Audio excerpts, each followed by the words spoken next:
Antes de orarmos, vamos primeiro ouvir a palavra de Deus e, em seguida, oraremos juntos. O Salmo 1, versículos 1 e 2 diz: Bem-aventurado o homem que não anda segundo o conselho dos ímpios, não se detém no caminho dos pecadores, nem se assenta na roda dos escarnecedores. Antes o seu prazer está na lei do Senhor, e na sua lei medita de dia e de noite. Esse salmo começa mostrando um contraste claro entre dois caminhos, o dos justos e o dos ímpios. Ele nos lembra que a bênção está ligada às nossas escolhas, onde andamos, onde paramos, com quem nos assentamos e quem deixamos influenciar nosso coração. Tudo isso importa. Ou seja, quem está ao seu redor faz diferença. As vozes às quais você dá ouvidos, as pessoas com quem gasta seu tempo, os relacionamentos que permitem entrar no seu círculo íntimo, tudo isso pode aproximá-lo do propósito de Deus ou, pouco a pouco, afastá-lo dele. Cada um de nós tem o poder de escolher quem permitimos ter acesso à nossa vida. Você pode se alinhar com pessoas que o incentivam a permanecer em Cristo, que lembram você da importância da oração, que o empurram para a santidade, ou pode se prender à companhia daqueles que esfriam sua fé, que normalizam a vida sem compromisso, que zombam das coisas de Deus e, com o tempo,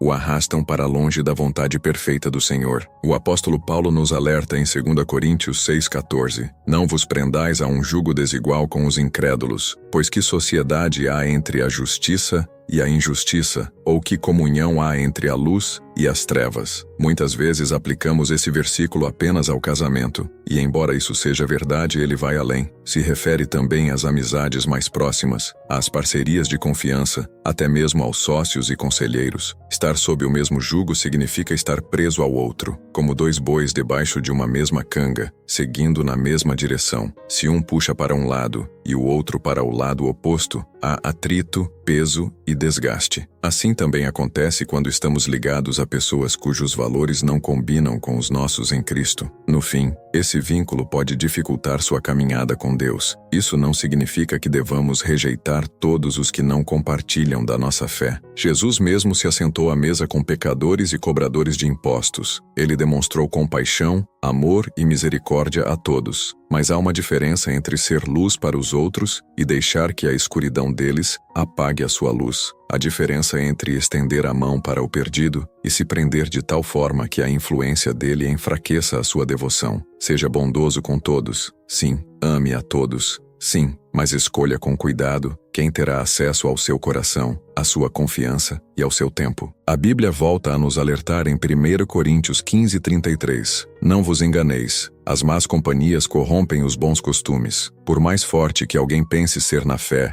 ninguém está imune à influência constante. Pessoas influenciam umas às outras. Atitudes são contagiosas. Quem convive muito com alguém que reclama de tudo, cedo ou tarde passa a reclamar também. Quem caminha de perto com alguém que vive sem responsabilidade, acaba sendo afetado pela forma como enxerga a vida. Quanto mais tempo passamos com certas pessoas, mais tendemos a imitar seus padrões. Por isso, Deus nos orienta a vigiar o tipo de companhia que mantemos. Em Provérbios 13:20 lemos: Quem anda com os sábios será sábio, mas o companheiro dos tolos acabará mal. Aqueles mais próximos de você vão afiar sua vida espiritual ou vão embotá-la, vão edificar você ou vão destruí-lo. Mesmo que hoje você não tenha ninguém que considere tolo, pense: será que existem pessoas ao seu redor que vivem constantemente em confusão, que sempre o arrastam para conflitos desnecessários, que incentivam você a desobedecer aos caminhos de Deus? Muitas vezes o inimigo coloca pessoas em nosso caminho que parecem sinceras, mas são armadilhas. Podem sorrir para você,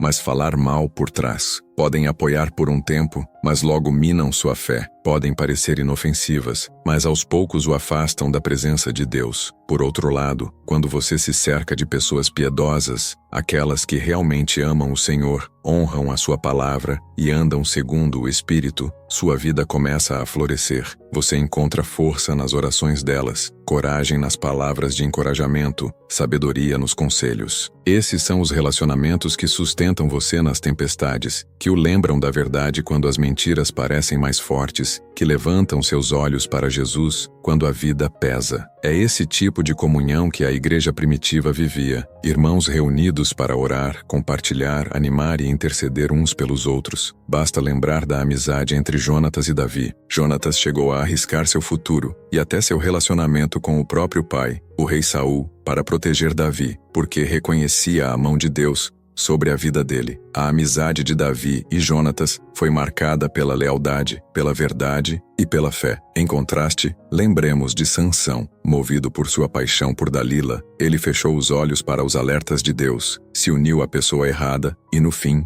isso lhe custou a força e a liberdade. Esses dois exemplos nos mostram algo importante. As pessoas a quem damos acesso ao nosso coração podem moldar o rumo da nossa vida. Por isso, eu pergunto, com quem você tem caminhado? Quem está ao seu lado? Com quem você tem se assentado? Essas pessoas o aproximam da santidade ou tornam o pecado mais fácil de aceitar? Elas despertam em você mais amor por Jesus? Ou vão, pouco a pouco, esfriando sua paixão por ele? Seu círculo íntimo importa. Suas companhias podem lhe trazer sabedoria ou lhe causar dano, mas a boa notícia é que você sempre pode escolher. Você pode orar pedindo a Deus amigos tementes ao Senhor. Pode clamar para que Ele afaste relacionamentos que não cumprem mais o propósito dele em sua vida. Pode pedir discernimento para entender quem você deve influenciar e de quem não deve se aproximar tanto. No fim das contas, sua alegria precisa estar no próprio Senhor. O Salmo 1 não apenas nos alerta contra más companhias, mas nos chama a meditar na lei do Senhor dia e noite. Em outras palavras, a palavra de Deus deve ser o seu alicerce. Ainda que todos ao seu redor o abandonem, mesmo que alguém o traia, a palavra permanecerá firme. É nela que você deve criar raízes. Encontre prazer nela, deixe-a ser a sua direção, porque quando sua vida está firmada nas Escrituras, você consegue discernir quais vozes valem a pena ouvir e quais precisa ignorar.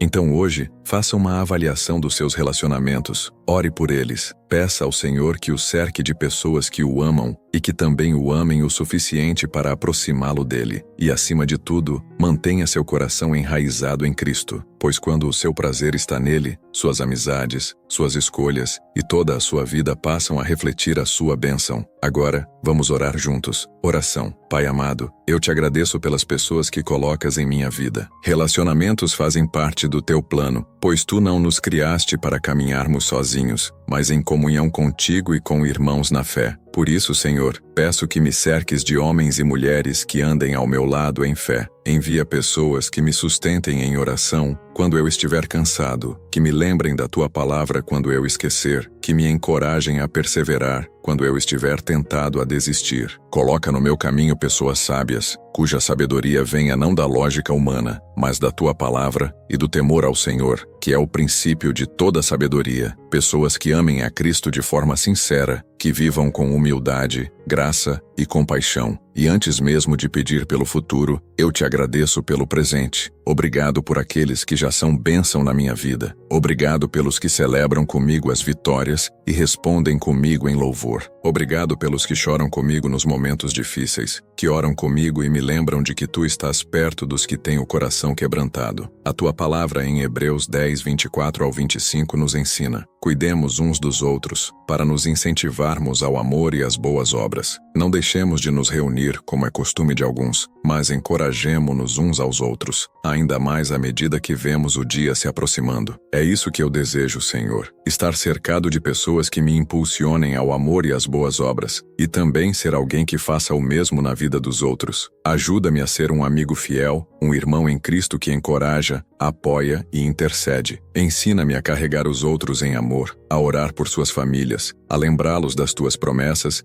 e a vibrar com sua obediência a ti. Livra-me de buscar relacionamentos apenas para meu benefício. Enche-me tanto com o teu amor que, através de mim, os outros se sintam vistos, valorizados e fortalecidos. Remove de mim todo orgulho, arrogância ou espírito de julgamento. Reveste-me de humildade, compaixão e do coração de Cristo que deu a vida por seus amigos. Que eu te ame de todo o coração e, a partir desse amor, ame o próximo como a mim mesmo. Também coloco diante de ti aqueles que ainda não te conhecem. Oro por sua salvação. Atrai-os com laços de amor. Abre seus olhos para a verdade e amolece seus corações para receber a tua graça. Faz de mim uma testemunha viva do Evangelho, sem que eu me perca em meio às tentações. Dá-me sabedoria para estabelecer limites santos, discernimento para reconhecer relações que edificam e coragem para me afastar daquelas que me desviam de ti. E se houver vínculos que devo lutar em oração, dá-me paciência e perseverança para fazê-lo. No fim, Senhor, que meus relacionamentos te glorifiquem, que minhas amizades conversem conversas e conexões sejam testemunho do teu amor. Tu és o verdadeiro amigo, o companheiro fiel, mais chegado que um irmão. Hoje, coloco meus relacionamentos em tuas mãos. Obrigado pelos que já me deste, pelos que estás enviando e até pelos que já afastaste. Confio plenamente na tua sabedoria. Eu oro em nome poderoso de Jesus. Amém. Se essa oração falou ao seu coração, declare um amém como sinal de fé. Que cada palavra dessa oração se cumpra em sua vida. Em nome de Jesus.